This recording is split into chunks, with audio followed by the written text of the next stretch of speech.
Toliaugi jums pasakojame apie projektą Prokalbiai, apie profesijas be kaukių. Projektas subalansuotas tiek 11-okams, tiek 12-okams, tiek ir skirtas savo srities profesionalams, kad jie pasidalintų su savo patirtimi. O mesgi telefonu susisiekėme su projekto IT specialistu Augustinu Batsvinka. Gerą dieną, Augustinai. Taip, sveiki visi. Sveiki gyvi. Kiekvienas projektas natūralu, kad privalo matyti, kad turėti IT specialistą. Tai kaip jūs atsidūrėte jame? Na, su manim susisiekė projekto komanda ir papasakojo apie šitą projektą ir pasirodė labai įdomu. Tikrai yra ką papasakot apie tą visiems tokią paslaptingą IT specialybę. Bet tuo pačiu ir, galima sakyti, labai sparčiai populiarėjančią ir pelningą. Viena matyt, kad iš svajonių profesijų yra dirbti, suktis IT srityje. Kaip pats rinkotės tą kelią, ar ne, po mokyklos? Jau žinojot, ar buvo vienas iš apsisprendimų? Na, jei atvirai, tai buvo kitų variantų, bet ir tuo labiau, kad tuo metu dar nebuvo tokia svajonių specialybė prieš tą 10 metų, bet nežinau, atrodo, nuo vaikystės tais kompiuteriais gal nelabai domėjus, bet visą laiką buvau arti jų ir atrodė kaip puikus pasirinkimas. Vadinasi, buvo ar ne ir kitų svarstytinų variantų ir apskritai, matyti ir dabar jauni žmonės kartais ir nežino, ar ne, ką pasirinkti, į kurią pusę pasiduoti, ir čia labai reikalingas tų srities profesionalų komentaras ir pagalba.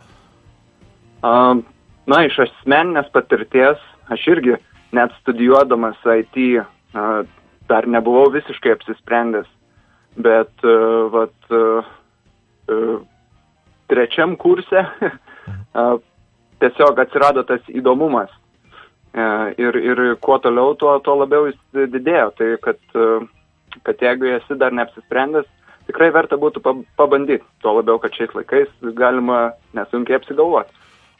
Mes kalbiname ir kitų profesijų atstovus, savo srities profesionalus ir daugiau ar mažiau visus paveikė karantino situacija. Aš kažkaip įsivaizduoju, kad IT sferoje tai jums viskas gerai. Taip, net ir ne karantino metu, anksčiau buvo galimybė dirbti per nuotolį, taip kad, manau, dauguma IT profesionalų ir specialistų nejaučia didelio skirtumo. Gal kad tik skirtumas vienintelis, kad dabar kaip tik apribojo eiti į ofisą ir gerti ofiso kavą. Reikia nedaryti. Taip, ir apskritai, dėkinga yra specialybė, nes ne tik, kad gali dirbti iš namų, ar ne, bet tu gali dirbti praktiškai iš bet kurios planetos vietos, kur tik tai yra padarus internetas. Jeigu pasistengsi ir surasi tokį galimybę, tai tikrai taip. Galiu pasakyti, kad gal nedaug kas iš specialistų naudojas tokią galimybę, bet tikrai yra.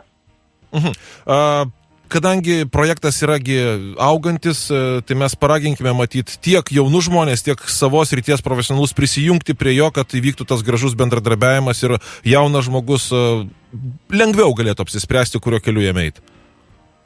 Tai tikrai kviečiu prisijungti, nes kiek mačiau, tai yra IT gal specialybė ne visiems tokia patraukli, gal ne visi nori nežinau, ofiso kavą gerti ar prie kompiuterio sėdėti, bet ten yra labai daug įvairių specialistų. Man pačiam net būtų įdomu paskambinti, gaila, kad aš kitoj barikadų pusėje. Nieko.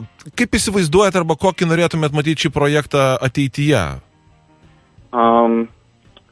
Manau, kad norėčiau vis dar matyti tą pačią komandą. Manau, kad komanda labai puikiai darbuojas ir tikrai norėčiau, kad tiesiog žmonės dar aktyviau, jaunimas dar aktyviau domėtųsi. Čia kaip labai geras alternatyvus būdas sužinot, kur stot. Ačiū Augustinui už pokalbį. Dėkui jums. Gražios dienos. Taip, o aš dar sykį noriu priminti, jog norėdami daugiau sužinoti apie projektą Prokalbiai, keliaukite į puslapį prokalbiai.lt.